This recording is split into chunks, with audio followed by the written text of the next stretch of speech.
Lots of people seem to have plenty of questions about digital cameras. In fact, at every single sports event I'm at, somebody comes up and says, "How do I work this thing?"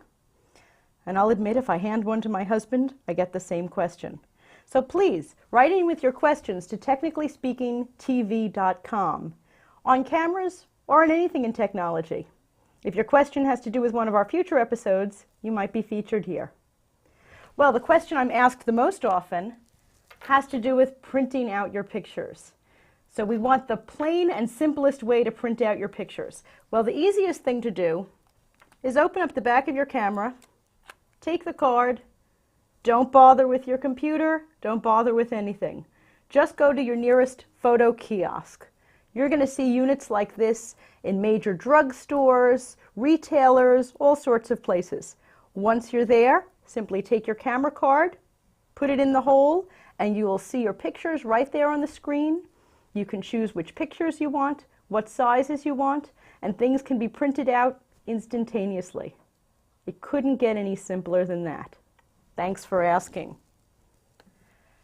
Our next question comes from a viewer named Susan, who asked, "How do I deal with red eye?" Well, nothing ruins a great picture worse than those blaring red eyes that look like a horror movie. Let's think about what's causing red eye first, and then we'll see how to get rid of it. The red eye is caused specifically from the flash of a photograph. When you take a picture and the flash goes off, what you're actually seeing is that flash reflected back in someone's eyes. It's an interesting thing that the people who have the most problems with red eye are people with light-colored eyes. Also, it's caused because the iris of the eye, the colored part, usually would contract when there's a bright light. And the person's eyes don't have enough time to contract when the flash goes off. So another interesting thing is most people who are intoxicated will show up with red eyes because they don't have enough time for their irises to contract because their reaction time is slower. The way to get rid of red eye is, well, the simplest: don't use flash. If it's possible, turn the flash off on your camera. If you're in a low-lit room, perhaps use something like lamps or other side lighting, which will make up for that lost light. But if you don't use flash, you're not going to get the red eye.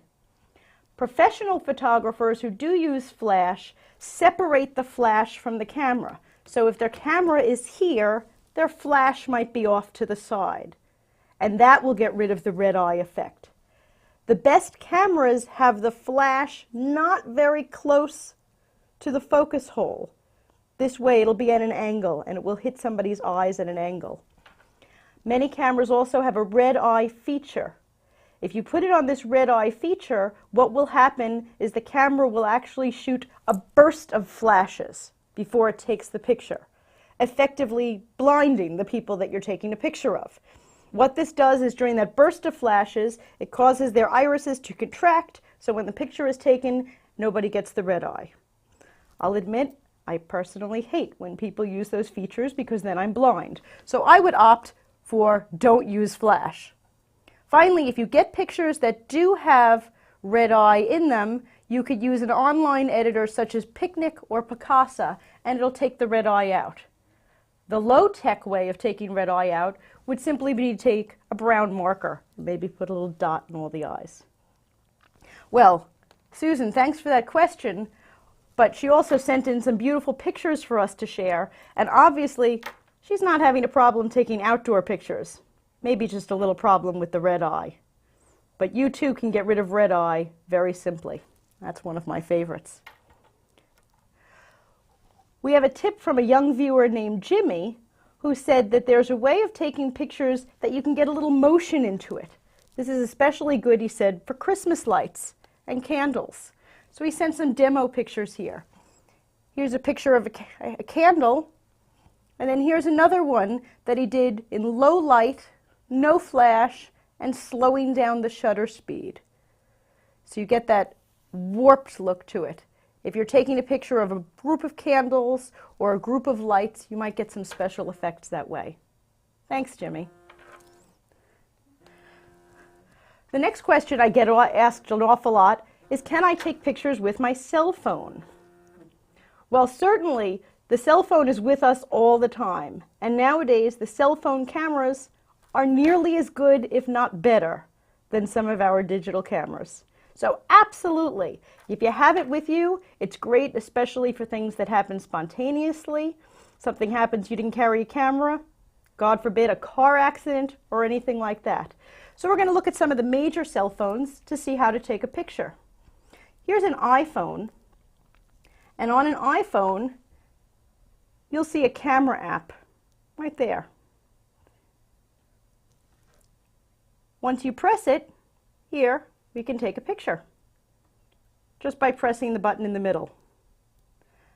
I have an option of using a regular still camera or even a video camera, if you see the icons here for still and video.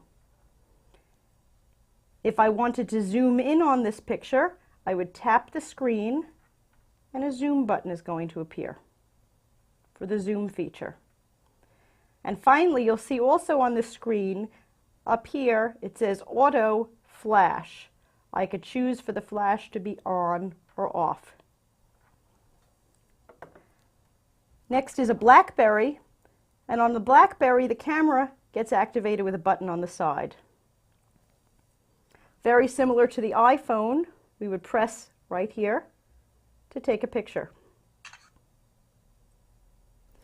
We could zoom in on our picture by using the trackpad, and we have other options on screen like flash right there. The camera quality with these phones might be better than your regular camera. I know my iPhone certainly is.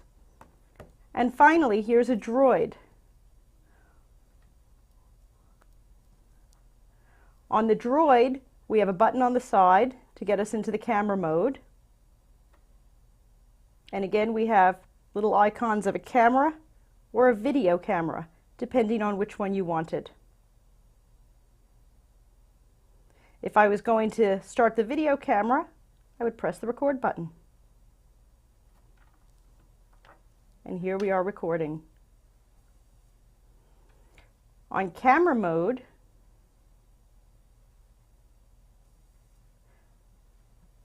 I'll also have some options here right on the screen. There are some very tiny icons here having to do with zoom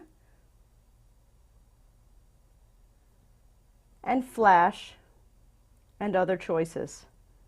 So certainly cell phone cameras are convenient, they're with us all the time, and they are loaded with features such as zoom and flash and even video. So go home, take out those cell phones and digital cameras, and don't forget to say cheese. Thanks for joining us, and please write in with your questions to technicallyspeakingtv.com. This overload